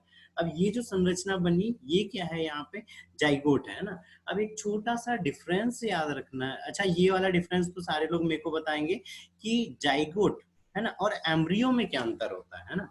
जाइगोट और एम्ब्रियो में क्या अंतर होता है, मेरे को जहां तक याद है कि ये मैं सारे लोगों को बता चुका हूं, तो ये मेरे को सारे लोग मैसेज करेंगे, ठीक है, कि जाइगोट और एम्ब्रियो में क्या अंतर होता है। ठीक है, ठीक है, आगे बढ़ते हैं। यहाँ पे शुक्राणु अंडाणु मिल गया तो क्या बन गया, जाइगोट। अब जाइगोट कैसी संरचना है, इस पर से क्वेश्चन पूछते हैं, तो इस पर से क्या क्वेश्चन बन सकता है। अब यहाँ ध्यान से इस डायग्राम को देखो, क्या दिख रहा है इसमें कि ये कोशिका झिल्ली है एक तरह से, है ना, और जो ये क्या है, एक शुक्राणु का केंद्रक है, एक अंडाणु का। तो ये जो संरचना है वो कैसी है, द्विकेंद्रकीय और एक कोशिकीय संरचना है। ठीक है, निषेचन के जस्ट बाद जो संरचना बनती है वो द्विकेंद्रकीय और एक कोशिकीय रहती है। ठीक है, अब यहाँ से क्लीवेज चालू हो जाता है, विदलन, है ना। विदलन का मतलब क्या होता है, अब ये जो जाइगोट है ये समान रूप में विभक्त होने लगता है और एक समसूत्र। अभी तक क्या हुआ था, इधर जब युग्मक का निर्माण हो रहा था अर्धसूत्री विभाजन, अब यहाँ से क्या चालू हो जाता है, समसूत्री विभाजन चालू हो जाता है। और ये 2 से लेके 4 कोशिका, 4 से लेके 8, 8 से 16, 16 से 32, 32 से 64 ऐसे बनने लग जाए। फिर 5वें दिन यहाँ पे ये जो मोरूला बन रहा है ये कैसी संरचना रहती है, तो ये संरचना रहती है 8 कोशिकीय या 8 से जो 16 कोशिकीय संरचना रहती है, ये संरचना क्या कहलाती है, यहाँ पे मोरूला कहलाती है ना। तो ये बहुत अच्छे से याद रखना है कि 8 से 16 कोशिकीय जो संरचना है वो क्या है, मोरूला है। फिर यहाँ पे ये ब्लास्टुलेशन चालू हो जाता है और यहाँ पे क्या बनता है, ब्लास्टुला बनता है ना। ब्लास्टुला में यहाँ पे ये जो कैविटी दिख रही है, इस कैविटी को भी याद रखना है, ये क्या है, यहाँ पे ब्लास्टोसिल कैविटी है ना। फिर यहाँ पे ये जो कोशिकाएं दिख रही है ये ट्रोपोब्लास्ट कोशिकाएं है ना। फिर यहाँ पे अंदर साइड की जो कोशिकाएं रहती है, अब यहाँ पे बहुत सारी कोशिकाएं, तो अंदर की जो कोशिका रहती है वो इनर सेल मास, जो बाहर की कोशिकाएं हैं वो कहलाएंगी आउटर सेल मास, है ना। अब इस वाले डायग्राम पे देखो, तो जो जाइगोट जो बन रहा था, है ना, ये जो जाइगोट बन रहा था इससे मोरूला बना, मोरूला से ब्लास्टोसाइट बना, है ना, ब्लास्टुला बना, यहाँ पे ब्लास्टोसिल कैविटी। अब इसमें क्या हो रहा है, जब इम्प्लांटेशन होने वाला है, तो इम्प्लांटेशन होने वाला है तो इसमें ब्लास्टुला के अंदर में जो ट्रोपोब्लास्ट कोशिकाएं रहती है वो ट्रोपोब्लास्ट कोशिकाएं बाहर आ जाती है और बाहर आके ये जो एंडोमेट्रियम है इसके साथ में यहाँ पे उंगलियों के जैसे ऐसे, एक सेकंड में कलर, उंगलियों के समान संरचना बना के मिक्स हो। जैसे अगर मान लो यहाँ पे ये एंडोमेट्रियम है और यहाँ से ये ऐसे उंगली के जैसे विलाई के जैसी संरचनाएं बनने लग जाती है। तो ये कहाँ बन रही है, एक एंडोमेट्रियम पे बन रही है ना। दूसरी संरचनाएं कहाँ पे बनेगी, इस जो ये ब्लास्टोसाइट्स है इससे यहाँ से बनने लगेंगी और वो कैसे होंगे, यहाँ पे आपस में ऐसे मिक्स हो जाना, है ना। तो ये विलाई के जैसे संरचना बनने लगती है और यही संरचना क्या कहलाने लग जाती है, प्लेसेंटा कहलाती है ना। तो ये चीज याद रखना है कि ब्लास्टुला में जब इम्प्लांटेशन होता है तो यहाँ पे विलाई बनते हैं और ये क्या कहलाते हैं, एंडोमेट्रियम। जो इधर एंडोमेट्रियम से बन रहे थे विलाई वो एंडोमेट्रियल विलाई कहलाते हैं, जो ब्लास्टुला से बनते हैं वो ब्लास्टोसियल विलाई कहलाते हैं ना। तो इस तरह से यहाँ पे विदलन होता है और समान अवस्थाओं में बदल जाते हैं, है ना। ठीक है, उसके बाद में अभी ये हुआ हो गया। यहाँ पे क्या चीज याद रखना है, क्या चीज याद रखना है, ये ब्लास्टोसिल कैविटी बनी थी जिसके अंदर में ट्रोपोब्लास्ट कोशिकाएं थी और उससे माइक्रोविलाइयों का निर्माण हुआ था और उससे यहाँ पे फिर प्लेसेंटा का निर्माण हुआ था ना। अब ये जो यहाँ पे प्लेसेंटा का निर्माण है, ये जो चिपक रहा है ये क्या कहला रहा है, यहाँ पे इम्प्लांटेशन या रोपण कहलाता है ना। इम्प्लांटेशन या रोपण कहलाता है ना। अब साथ में ये जब यहाँ पे इम्प्लांट होता है उस समय में एक वीडियो मैंने सारे लोगों को दिखाया था भ्रूणीय विकास का, कि कैसे एक निषेचन के बाद में पूरे 9 मंथ का बेबी का कैसे विकास होता है। वो एक बार मैं फिर से यूट्यूब पे डालूंगा, अभी नहीं प्ले कर सकता, तो वो वीडियो एक बार फिर से सारे लोग देखना, है ना, तो उसमें समझ आएगा, है ना, और अच्छे से समझ। ठीक है, फिर अब यहाँ पर क्या चीज हो रही है, 3 जनन स्तर बनते हैं, है ना। और 3 जनन स्तर बनते हैं। तो वो 3 जनन स्तर में क्या रहते हैं, कोई नाम बता सकता है? 3 जनन स्तर।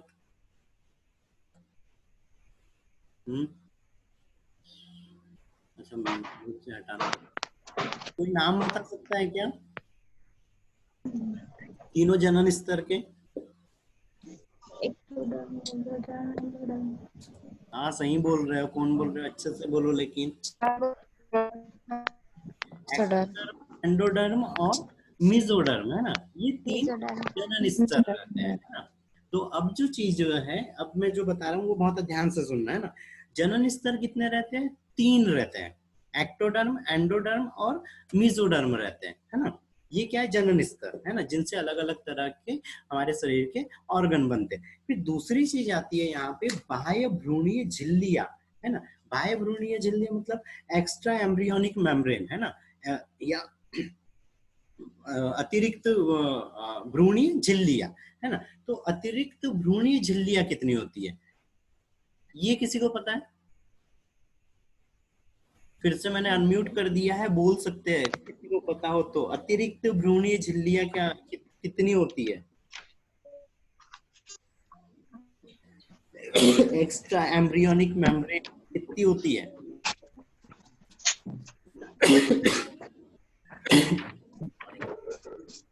कितनी होती है नैना, बताओ कितनी होती है त्रिवेणी? बस वीडियो ही बंद कर दिया सारे लोगों ने। हाँ बहुत ही बढ़िया। चलो बताओ जल्दी से, कौन सी बाह्य भ्रूणीय झिल्लियां कितनी होती है? अच्छा नंबर ही बता दो। क्या?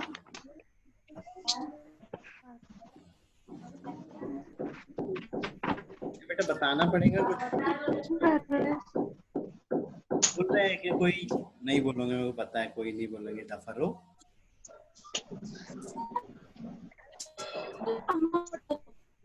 ठीक है मत बताओ, मैं फिर से अनम्यूट कर। ठीक है मैं बता रहा हूँ, यहाँ पे ये सामने जो डायग्राम दिख रहा है, ठीक है, ये डायग्राम में देखो,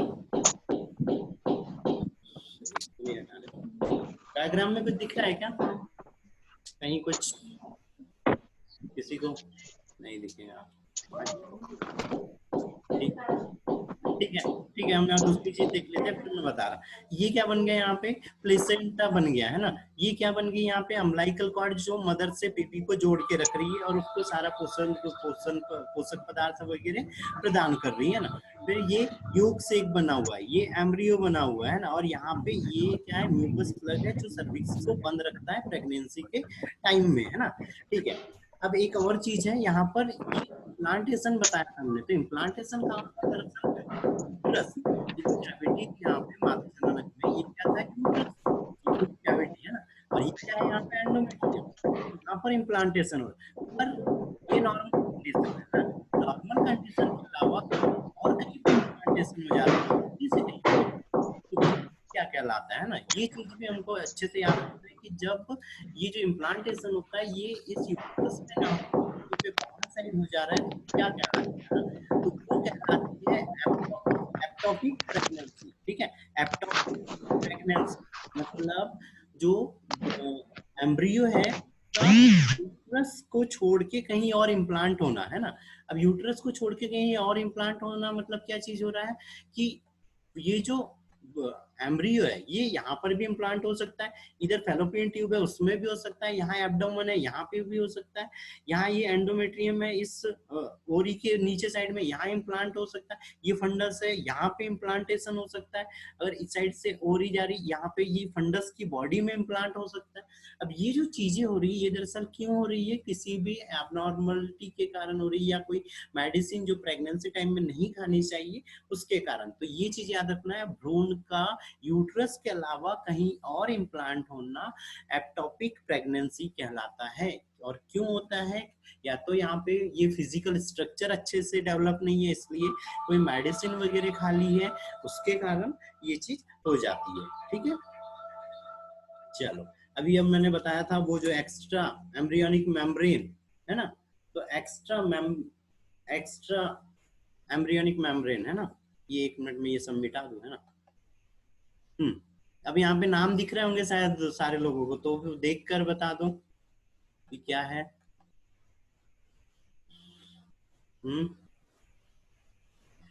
ठीक है, नहीं बताऊंगा, मुझे पता है। ठीक है, ठीक है। ये सबसे बाहरी वाली क्या है, कोरियन, है ना। फिर एमनियन, ये जो गुहा दिख रही है, अब ये गुहा क्या है, एमनियोटिक कैविटी, है ना। पूरी गुहा, यहाँ जो फ्लूइड भरा है वो क्या है, एमनियोटिक फ्लूइड। ये जो कोरियन और एमनियन के बीच में, तो यहाँ पर ये जो व्हाइट कलर में दिख रहा है, यहाँ पर जो ये फ्लूइड भरा रहेगा, यहाँ का फ्लूइड क्या कहलाता है, कोरियोनिक फ्लूइड कहलाता है। ठीक है, वर्डिंग अच्छे से याद रखो। कोरियोनिक झिल्ली के पास का फ्लूइड कोरियोनिक फ्लूइड, एमनियोटिक झिल्ली के अंदर का फ्लूइड एमनियोटिक फ्लूइड, है ना। और ये जो कैविटी है वो एमनियोटिक कैविटी है। ठीक है, अब हमने 4 झिल्लियों के नाम बोल रहे थे, तो पहली क्या है, कोरियन है। ठीक है, दूसरी क्या है, एमनियन है। तीसरा क्या है, एलमेंटॉइस है। और चौथी जो है वो है योगसेक।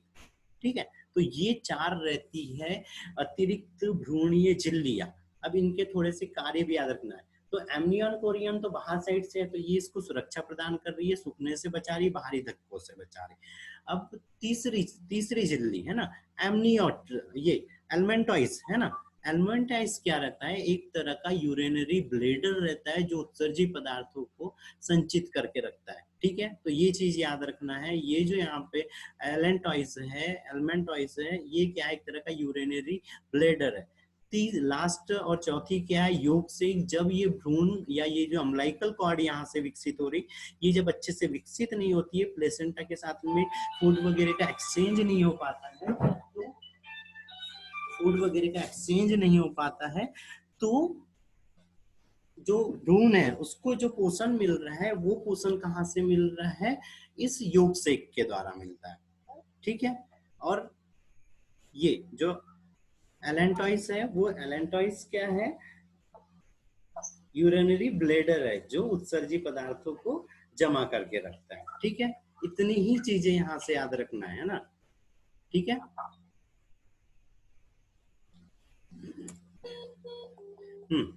फिर ये एक छोटी सी चीज, ये तो शायद सारे लोगों को पता होगा, शायद नाम से ही सारे लोग समझ गए, तो इसमें मेरे हिसाब से मेरे को नहीं लग रहा है कि कोई चीजें बताना है ना। ये क्या है, एमनियोसिंथेसिस है, मतलब एमनियोटिक फ्लूइड को निकाल के उसका परीक्षण करते हैं हम, और परीक्षण करते हैं, है ना, जिससे हमको गुणसूत्रीय कोई विकार है या फिजिकल कोई एबनॉर्मलिटी वगैरह है, तो वो पता चल जाती है।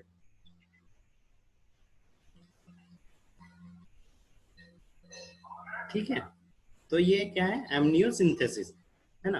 अब थोड़ा सा और इसके बारे में अगर बताएं, तो ये है कि एमनियोसिंथेसिस जब करते हैं, तो हम अल्ट्रासाउंड के द्वारा, सीटी स्कैन के द्वारा यहाँ पे देखते हैं कि ये जो नीडल है सिरिंज की, वो कहाँ जा रही है, बेबी को टच तो नहीं हो रही है। ठीक है,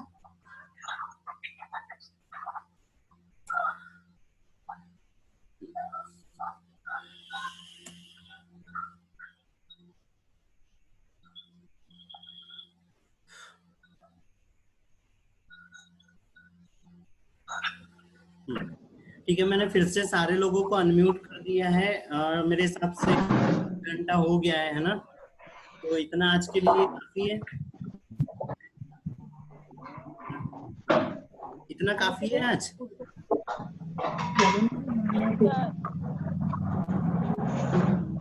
बोलो, सारे लोग बता दो क्या करना है, तो मैं तो पढ़ूंगा क्योंकि मैं फ्री हूँ। क्या बोल रहे हो त्रिवेणी?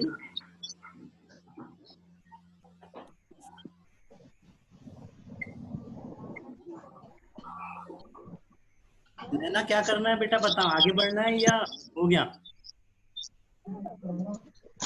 बढ़ो सर आगे। बढ़े आगे? हाँ ठीक है, तो ये वाला चैप्टर खत्म ही कर देते हैं ना, थोड़ा सा ही बचा है, लास्ट का ही बचा है उसे।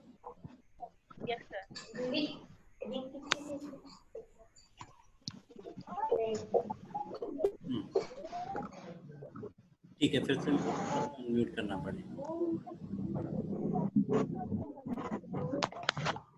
हाँ, अब क्या सर? मैंने सबको अनम्यूट कर दिया, अब आगे बढ़ रहा है, कुछ कोई सर्वर नहीं। ये थोड़ा सा खत्म कर देते हैं फिर देखते हैं। ठीक है, ये स्टेज ऑफ चाइल्ड बर्थ है ना। अब यहाँ पे कुछ चीजें याद रखना है स्टेज ऑफ चाइल्ड बर्थ में कि क्या चीज हो रही है, बेबी बाहर आ रहा है ना। तो बेबी बाहर आ रहा है तो हमने देखा था यूट्रस कैसी संरचना रहती है, इसी संरचना रहती है ना। और जब स्पर्म यूट्रस में प्रवेश करता है तो उसमें कॉन्ट्रैक्शन, ये जो संकुचन होता है वो कैसे होता है, नीचे से ऊपर की ओर। लेकिन जब बेबी को बाहर लाना होता है तो ये यूट्रस इधर नीचे से ऊपर से लेके नीचे की ओर संकुचित होता है, जिसके कारण इस बेबी के ऊपर यहाँ पे प्रेशर पड़ता है और बेबी बाहर आने लगता है ना। तो ये जो बेबी बाहर आ रहा है, बेबी बाहर आ रहा है तो इसमें कुछ हार्मोन, खास करके ऑक्सीटोसिन हार्मोन है ना, ये नोट कर लेना, ऑक्सीटोसिन हार्मोन। ये बेटा किसी ने माइक हटा दिया है, माइक को बंद करो।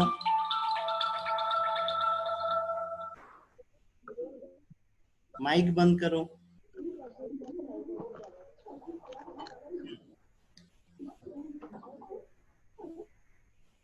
ठीक है, तो ऑक्सीटोसिन हार्मोन क्या कर रहा है, गर्भाशय में संकुचन उत्पन्न करता है ना, और इसी को क्या बोलते हैं, बर्थ हार्मोन। नोट कर लेना इस पॉइंट को, ऑक्सीटोसिन को ही बर्थ हार्मोन बोलते हैं, जिसके कारण गर्भाशय में संकुचन होता है और बेबी बाहर की ओर आने लगता है ना। जब बेबी बाहर की ओर आता है उसमें संकुचन होता है, तो हमने यहाँ बताया था सर्विक्स में यहाँ पे म्यूकस प्लग लगा हुआ था, वो प्लग भी बाहर आ जाता है, जिसके कारण अंदर का एमनियोटिक फ्लूइड बाहर आने लगता है। और अगर ये गर्भाशय या सर्विक्स और जब वेजाइना में अगर अच्छे से डायलिटेशन नहीं हुआ, अब डायलिटेशन के लिए क्या रहता है, रिलैक्सिन हार्मोन रहता है, जिसके कारण ये जो सर्विक्स रहती है और वेजाइना रहती है ये रिलैक्स होने लगती है, फैलने लगती है। अगर इसमें अच्छे से नहीं होता है और ये म्यूकस प्लग बाहर आ जाता है तो बेबी की कई बार बर्थ के टाइम में डेथ भी हो जाती है ना। तो क्या याद रखना है, ऑक्सीटोसिन गर्भाशय में संकुचन उत्पन्न करता है और रिलैक्सिन हार्मोन सर्विक्स और वेजाइना को डायलेट करने का कार्य करता है, मतलब उसको फैलाने का कार्य करता है। साथ में ऑक्सीटोसिन कार्य रहता है, ऑक्सीटोसिन जो लैक्टेशन है, मदर के अंदर में मिल्क के प्रोडक्शन में भी मदद करता है, या प्रोलैक्टिन हार्मोन है उसके स्त्राव में या स्त्राव को बढ़ा देता है, जिसके कारण मदर के ब्रेस्ट में मिल्क का सिक्रेशन होने लगता है ना।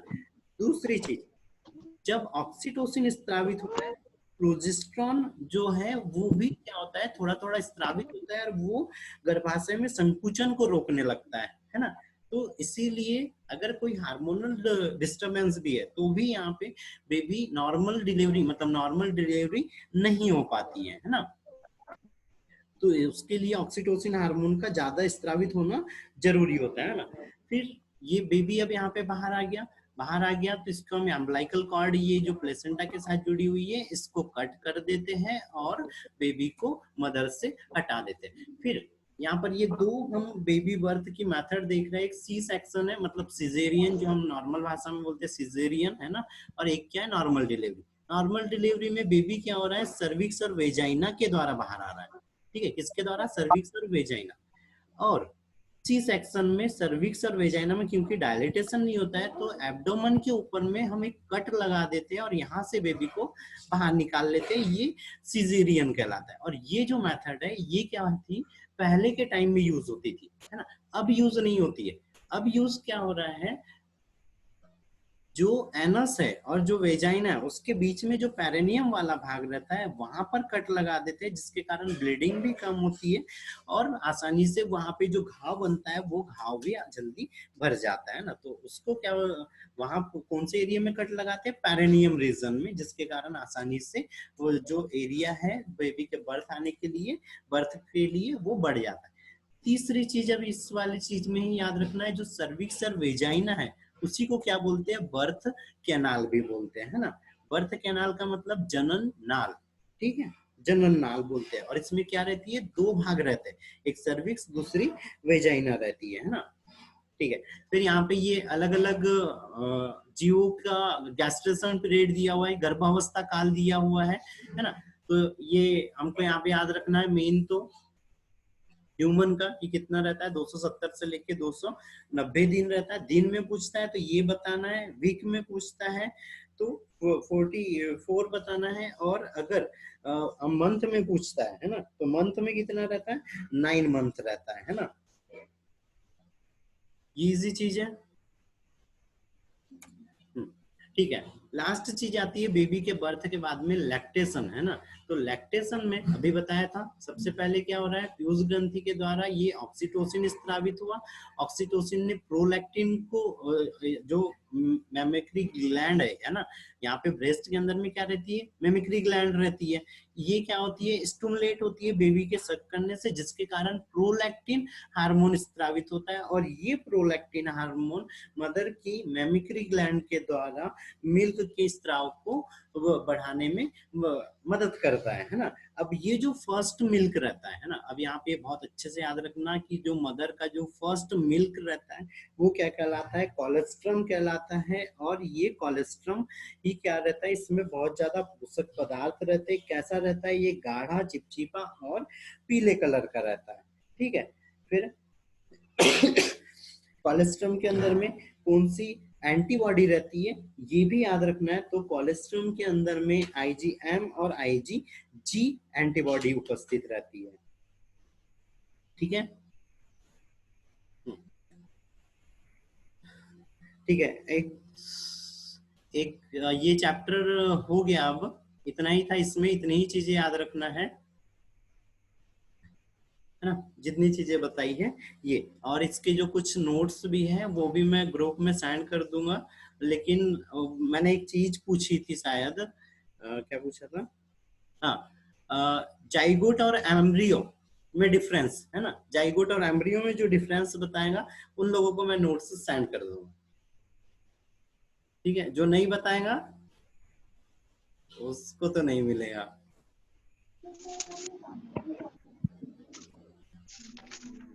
ठीक है, एक और एक पॉइंट यहाँ पे नोट कर लो सारे लोग। हुआ था, हाँ ठीक है, जो सबसे पहली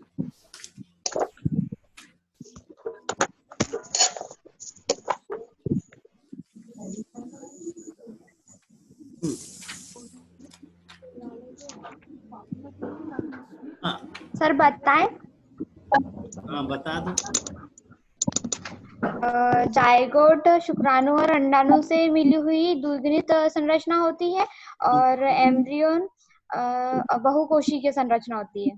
हाँ, जाइगोट, बता दो दिया। जाइगोट बहुकोशिकीय संरचना होती है। नहीं होती, नहीं जायगोट नहीं, एम्ब्रियो। जाइगोट कैसा होता है? जायगोट द्विगुणित कोशिका होती है, शुक्राणु और अंडाणु से मिली हुई द्विगुणित कोशिका। और क्या, और सही पता है। एक कोशिकीय सबसे मेन जो चीज है जाइगोट में, ये हाँ, वो सबसे स्टार्ट वाली एक कोशिकीय होती है, और वो बहुकोशिकीय होती है। एम्ब्रियो कोशिकीय होता है। सही सिखाने तो चलो मेरे पास भेज दो अब नोट्स। बिल्कुल बिल्कुल भेज दूंगा। इसके बाद में प्लेसेंटा के द्वारा स्त्रावित होने वाला हार्मोन बता दो कोई, अगर उसने पुराने वीडियो देखे होंगे तो बता देंगे। नहीं देखे। HGP, वो HCG, human Korean gonadotropic hormone, है ना।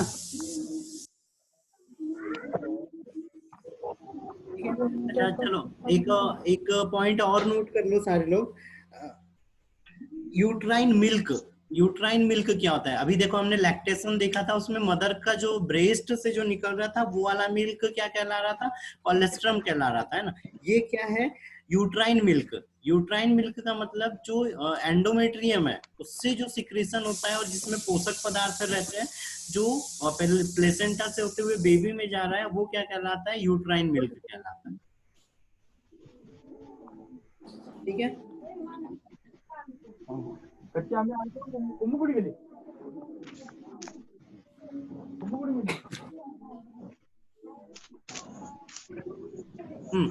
एक और पॉइंट, हिस्टेरेक्टोमी। हिस्टेरेक्टोमी मतलब यूट्रस के उत्तक को निकाल के उसका एग्जामिनेशन करना, हिस्टेरेक्टोमी।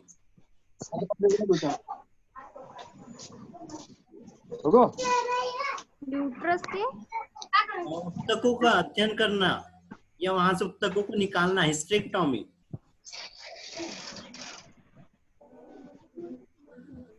फिर जो मानव का प्लेसेंटा है वो डेसिडुआ कहलाता है।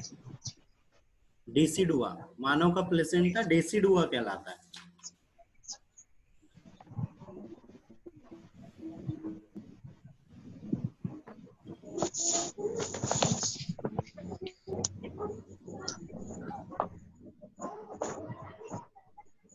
ठीक है, लास्ट पॉइंट है शायद, प्रोजेस्टेरॉन के द्वारा प्रेगनेंसी का पता लगाया जाता है। प्रोजेस्टेरॉन और HCG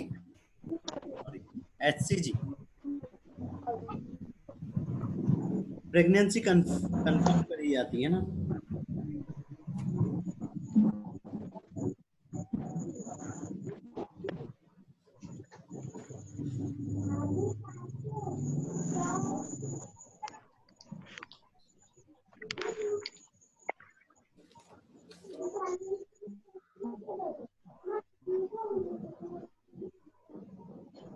फिर अभी वो एप्टोपिक प्रेगनेंसी बताया, उसमें कुछ डाउट है क्या?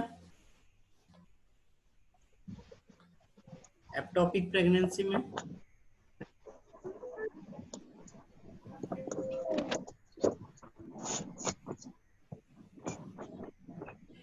नहीं है? ठीक है, तो फाइनली हो गया ये चैप्टर। कल मैं इसके कुछ ऑब्जेक्टिव सॉल्व कराऊंगा, है ना, स्टार्टिंग से ही। तो सारे लोग थोड़ा सा टाइम पे आ जाना, है ना। 10 बजे हम फिक्स स्टार्ट कर देंगे, पता है ना टाइम का, या हम पक्के हैं थोड़े से, है ना। तो फिक्स 10 पे हम स्टार्ट कर देंगे, लेट नहीं करेंगे। तो कल कुछ ऑब्जेक्टिव सॉल्व कराते हैं। और अगर किसी को कुछ अभी इसमें डाउट आता है तो वो नोट्स वगैरह मैं सेंड कर दूंगा। दूसरी चीज यूट्यूब पे और डाल दूंगा, तो वहां पर एक बार फिर से देख लेना, है ना। ठीक है जी सर। ये लड़कों में कौन था, नाम बता देना। मैं मैं कौन बता तो दिया है। तो मोहित है। ठीक है, मामा। ठीक है मामा। ठीक है, तो फिर कल इसी टाइम में, है ना, 10 बजे ऑब्जेक्टिव के लिए मिलेंगे इस चैप्टर के साथ में। 4th वाला चैप्टर है ना, 4th वाला चैप्टर है रिप्रोडक्टिव हेल्थ, है ना। क्या रिप्रोडक्टिव हेल्थ मतलब, हाँ ठीक है, प्रजनन स्वास्थ्य टॉपिक है, कल ही उसको भी खत्म कर देंगे, है ना। ठीक है, जी सर। ठीक है, एंड करें फिर। हाँ। किसी को डाउट है तो बोल दो।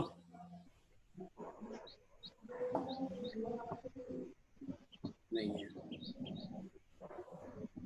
ठीक है, तो फिर ठीक है, सभी को गुड डे, है ना।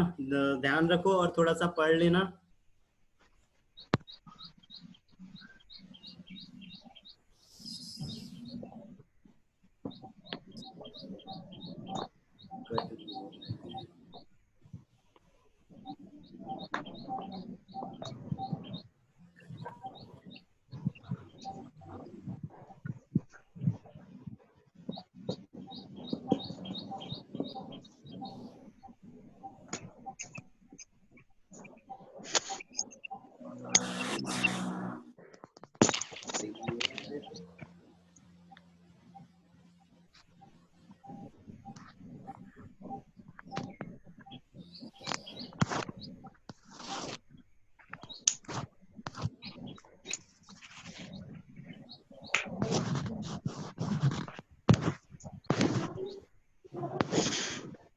ठीक है, सारे लोग रख सकते हैं कॉल, है ना।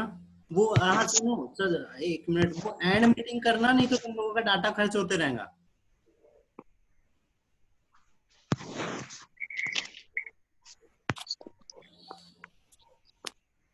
वही ताजा।